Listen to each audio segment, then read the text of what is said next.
தன்னுடைய அதிகாரத்தை தவறாக பயன்படுத்தி பிஎல்ஓ கையில வச்சுக்கிட்டு சில வேலைகள் செய்யறாங்க. அதையும் அவருடைய கவனத்துக்கு கொண்டு வந்திருக்கிறாங்க.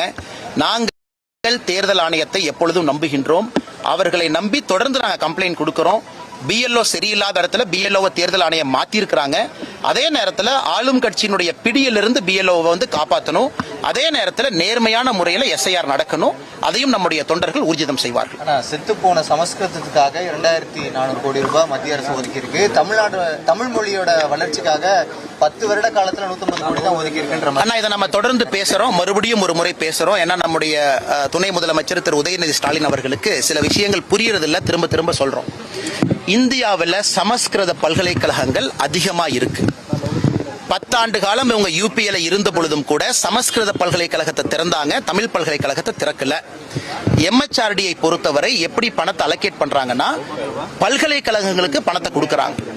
தமிழ் பல்கலைக்கழகத்தை தொடர்ந்து நாங்க திராவிட முன்னேற்ற கழகத்திட்ட சொல்றோம், எம்எச்ஆர்டி பேசி புதிய தமிழ் பல்கலைக்கழகத்தை திறங்க. பீகார்ல திறங்க, கவுஹாட்டில திறங்க, டெல்லியில திறங்க. பல்கலைக்கழகங்களே திறக்கப்படாம நம்முடைய துணை முதலமைச்சர் வாயால வட சொல்றாரு. அதிகமான சமஸ்கிருத பல்கலைக்கழகங்கள் முதல்ல இருந்து இருக்கு. நாம எதையும் திறக்கல. கடந்த 10 ஆண்டுகள்ல நம்ம புதுசா எத்தனை பல்கலைக்கழகத்தை திறந்திருக்கிறோம் நீங்க பாருங்க. காங்கிரஸ் ஆட்சி காலத்திலிருந்து இருக்கக்கூடிய சமஸ்கிருத பல்கலைக்கழகங்கள் தமிழை விட அதிகமா இருக்கு. அதனால் நிதி அதிகமா போகுது. இன்னைக்கு முதலமைச்சர் அவர்கள் ஏன் சொல்லக்கூடாது, இந்தியால எல்லா மாநிலத்திலும் 10 தமிழ் பல்கலைக்கழகத்தை திறக்கிறோம் சொல்லட்டும். நாங்க எம்எச்ஆர்டி எடுத்துட்டு போறோம், நாங்க பேசுறோம், தமிழ் யூனிவர்சிட்டி ஓபன் பண்ணலாம், ஃபண்டிங் அடுத்த வருஷம் கிடைக்கும். தமிழ் பல்கலைக்கழகத்தையும் திறக்க மாட்டாங்க, அதற்கான முயற்சி எடுக்க மாட்டாங்க. தமிழ்நாட்டுக்குள்ளேயும் தமிழ் பல்கலைக்கழகம் ஒன்னே ஒன்னு வச்சிருக்கோம், அதையும் 2-3 ஆக்க மாட்டாங்க. அப்படி இருக்கும் பொழுது எப்படி மத்திய அரசு நிதி கொடுக்கும்? முதலமைச்சர் அவர்களை நாங்க தடுத்தமா? தஞ்சாவூர்ல தமிழ் பல்கலைக்கழகம் இருக்கு, கோயம்புத்தூர்ல ஓபன் பண்ணுங்க, மதுரையில் ஓபன் பண்ணுங்க, நாகர்கோவில் ஓபன் பண்ணுங்க. நாங்க வேண்டாம் என்று சொன்னோமா? தமிழ் பல்கலைக்கழகங்களுக்கு பணம் வரும். பல்கலைக்கழகங்களே இல்லாம இருந்தா எப்படி பணம் வரும்? அதனால் அதை தாண்டி இன்னைக்கு உதயநிதி ஸ்டாலின் அவர்கள் இன்னொரு தவறையும் பண்றாங்க. அவருக்கு சமஸ்கிருதம் தெரியுமா? தெரியாது. அவருக்கு ஹிந்தி தெரியுமா? தெரியாது. அவருக்கு தமிழ் மட்டும் தெரியும். அப்படி இருக்கும் பொழுது இன்னொரு மொழியை செத்துப்போன மொழி என்று சொல்வதற்கு நமக்கு என்ன உரிமை இருக்கு? எல்லோருக்கும் அவங்க தாய்மொழி பெருசுதான். எனக்கு தமிழ் மொழி பெருசு, அதற்காக நான் இந்திய திட்டனா திட்டல. என் மொழி எனக்கு பெருசு, என் மொழி எனக்கு பெருசு, சமஸ்கிருத திட்டனா இல்லை. அதாவது அரசியல்வாதிகள் இன்னைக்கு எவ்வளவு தரம் தாழ்ந்துட்டாங்கன்னா, தெரியாத ஒரு மொழியை செத்துப்போன மொழி, மோசமான மொழி, நம்ம மொழியை பெருமையா பேசுவாங்க, நான் தவறு இல்லை.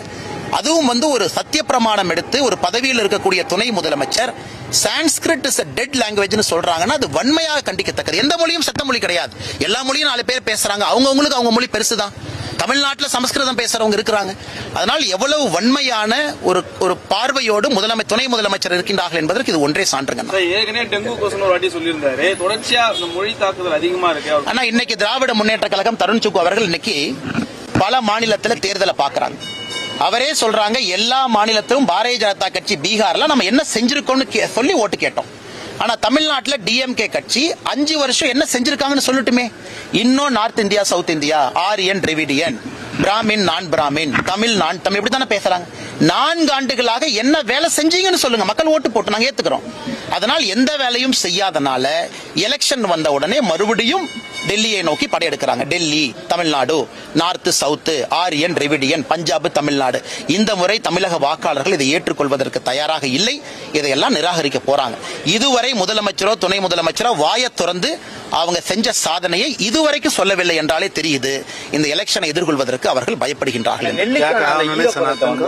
सर वो आदमी बोला उदयनिधि स्टालिन जी, संस्कृत डेड लैंग्वेज है, मैं बोल रहा हूँ जिनका डेंगू बोला मंद बुद्धि बालक है, मंद बुद्धि बालक, அறிவு வளராத பையன் அப்படிங்கிறாரு. वे ऑफ लाइफ वर्ल्ड का बेस्ट वे ऑफ लाइफ है, जो सिविलाइजेशन वर्ल्ड का बेस्ट सिविलाइजेशन है, अगर उसको वो डेड दिखता है, डेंगू दिखता है, तो उसकी मनोस्थिति का खराबी है. तो उनको चाहिए कि यहाँ तो इटली का जो चश्मा उन्होंने राहुल गांधी से लेकर डाला है वो बदले, या अपना மெடிக்கல் கரை. தமிழ்ல மொழி பேசுறாங்கன்னா, உலகத்தினுடைய இன்னைக்கு ரொம்ப த்ரைவிங்கா ஆரோக்கியமா இருக்கக்கூடியது இந்து மதம். யாருக்கும் எதிரான மதம் இல்ல. அந்த மதத்தை பார்த்து டெங்கு கொசுன்னு சொல்றாருன்னா, அவர் போட்டிருக்கிற கண்ணாடி போட்டிருக்காருன்னா அது ராகுல் காந்தி கொடுத்திருக்கக்கூடிய இட்டாலி கண்ணாடி. அந்த கண்ணாடி மாத்திட்டு இந்திய கண்ணாடி போட்டாவே எல்லாம் சரியா தெரியும். கண்ணாடி அவர் மாத்தணும் அப்படிங்கிறாங்க. நெல்லிக்கான கொள்முதல் ஈரப்பத அளவை உயர்த்தல. தெளிவா சொல்றாங்க. நம்முடைய தஞ்சை மாவட்ட பகுதி டெல்டா பகுதி விவசாயிகள் புரிந்து கொள்ள வேண்டும். எப்பொழுதுமே பாரதிய ஜனதா கட்சி மோடி ஐயா உங்க பக்கம் இருக்கிறாங்க. இன்னைக்கு இவங்க பண்ணிருக்கிற டிராமா என்ன? தமிழ்நாட்டில் நெல்லில் இருக்கக்கூடிய ஈரப்பதம் 17% வரைக்கும் மத்திய அரசு வாங்குறாங்க. இதற்கு முந்தைய ஆண்டுகளில் கனமழை பெய்த பொழுது 18.5 19% வரைக்கும் மத்திய அரசு தளர்வு கொடுத்து வாங்கினாங்க. ஒரு ஆண்டும் மத்திய அரசு தமிழக அரசுக்கு பணம் கொடுக்கறாங்க. நெல் கொள்முதல் நிலையங்களை கட்டுங்க, எந்த விவசாயினுடைய நெல்லும் நனையக்கூடாது, வாங்கி உள்ள வெய்யுங்க. இன்னைக்கு தமிழ்நாட்டினுடைய நெல் கொள்முதல் ஆணையை பார்த்தீங்கன்னா 48 மணி நேரத்திற்குள்ள நெல்லை வாங்கி கொள்முதல் நிலையத்துக்குள்ள கொண்டு வரணும். இன்னைக்கு சக்கரபாணி அவர்கள் உண்மையை சொல்ற துறையினுடைய அமைச்சர் 60 நாள் சில இடத்துல எடுத்திருக்காங்க, 50 நாள் எடுத்திருக்காங்க, 40 நாள் எடுத்திருக்காங்க. நீங்க நெல்லை வாங்கி கொள்முதல் நிலையத்துக்குள்ள வர்றதுக்கு 60 நாள் ஆயிருக்கு, குறைந்தபட்சம் ஒரு வாரம் ஆயிருக்கு. அவ்வளவு நெல்லை வேண்டுமென்றே மலையில நனைய போட்டு மத்திய அரசு நெல் கொள்முதல் நிலையத்துக்கு கொடுக்கக்கூடிய பணத்தையும் பயன்படுத்தாம இன்னைக்கு முதலமைச்சர் அவர்கள் போலி டிராமா நடத்துறாங்க. அதைத்தான் பாரதிய ஜனதா கட்சி சொல்லுகின்றோம். 360 கோடி ரூபாய் ஊழல் செஞ்சிருக்கிறீங்க. நெல் கொள்முதல்ல ஊழல் பண்ணிருக்கிறீங்க. நெல்லை முழுவதுமாக வாங்குவது மத்திய அரசு, பணம் கொடுத்து வாங்குறாங்க. அப்படி இருக்கும் பொழுது விவசாய நண்பர்களுடைய வயிற்றில் அடிப்பதற்காக மறுபடியும் முதலமைச்சர் டிராமா பண்றாங்க. அதே நேரத்தில் ஏன் முதலமைச்சர் சொல்ல மாட்டாங்க? உடைந்து போன நெல், புரோக்கன் ரைஸ் 5-8% கொள்முதல் வாங்குறேன்னு சொல்லி அதை உயர்த்தி இருக்கிறாங்க. அதே முதலமைச்சர் பாராட்ட மாட்டாங்க. விவசாய பெருமக்கள் கொண்டு வரக்கூடிய நெல், அதிலிருந்து வரக்கூடிய அரிசி 5-8% உடைந்திருந்தாலும் அதை முழுமையா மத்திய அரசு வாங்குறன்னு அதே ஆணையில சொல்லியிருக்கிறாங்க. அதை பேசுவது கிடையாது. இன்னும் ஈரப்பதம் உண்மையாலும் இருந்ததுன்னா அங்க மத்திய அரசுடைய கமிட்டி வந்து பார்த்துட்டு போயிருக்கிறாங்க, நாங்கள் எடுத்துட்டு போறோம். ஆனால் இந்த ஈரப்பதம் எல்லாம் மாநில அரசு தன்னுடைய தவறால் வெளியே போட்டிருக்கக்கூடிய நெல்லினுடைய ஈரப்பதம். மாநில அரசு வாங்கி மூட்டையை வெளியே போட்டு வரக்கூடிய மூட்டையை 48 மணி நேரத்துக்குள்ள உள்ள கொண்டு வராம 2 மாதம் தாமதம் செய்து வாங்கியிருக்கக்கூடிய நெல்லத்தை ஆய்வு பண்ணாங்க. மத்திய அரசு அதிகாரிகள் சும்மா வந்துட்டு போனாங்களா? நெல் எப்படி ஈரமாச்சு, யார் ஈரமானதற்கு பொறுப்பு, மாநில அரசு பொறுப்பா, இதெல்லாம் ஸ்டடி பண்ணி தான் ரிப்போர்ட் கொடுத்தாங்க. அந்த ரிப்போர்ட்டின் அடிப்படையில் தான் மத்திய அரசு சொல்லியிருக்கிறாங்க.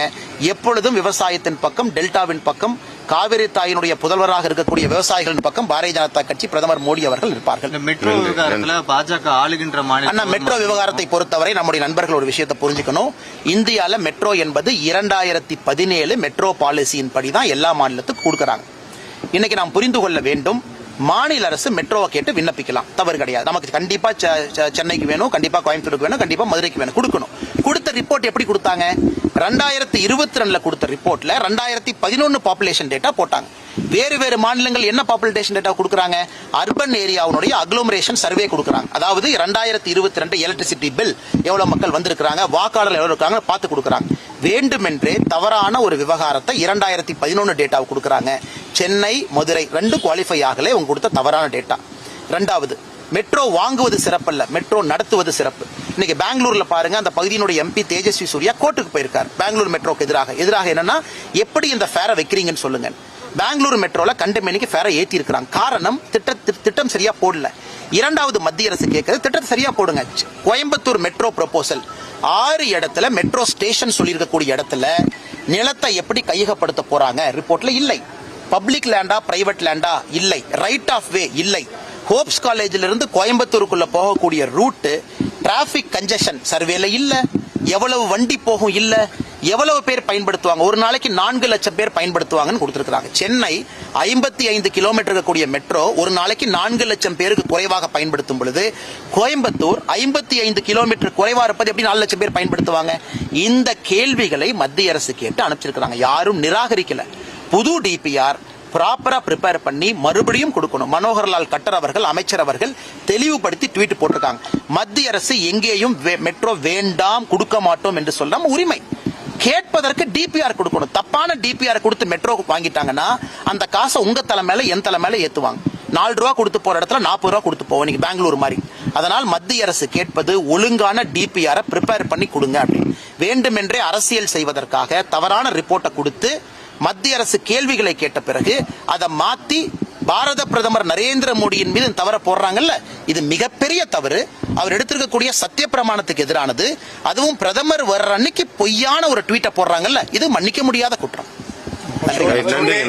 छोटे जूनियर स्टालिन का गलती है. असल में जूनियर स्टालिन जो बीच साइड पे विदेशी दोस्तों के साथ इवनिंग बताते हैं ना, उसका असर है उनकी भाषा पे। நான் அப்படி